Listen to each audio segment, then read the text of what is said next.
Les flux migratoires humains existent depuis l'origine de l'homme. Leur moteur est la nécessité, celle de s'en sortir, d'assurer la survie de sa famille, de ses proches, de sa tribu, de son peuple. Ces flux commencent avec les premiers hommes. Homo sapiens colonise le monde. En Europe, il y aura les invasions romaines et barbares durant 1000 ans. Elles mélangent des peuples européens, donnent une identité au continent européen.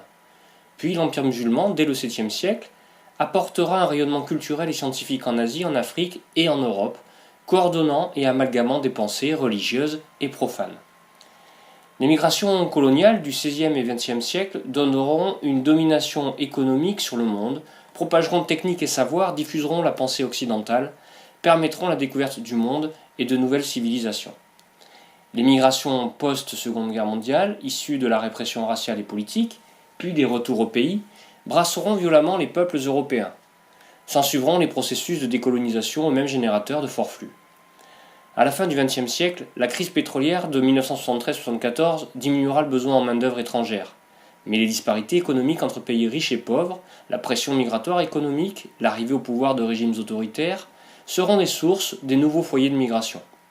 Enfin, il y aura la chute du mur de Berlin en 1989 avec des mouvements de déplacement de l'Est vers l'Ouest de l'Europe.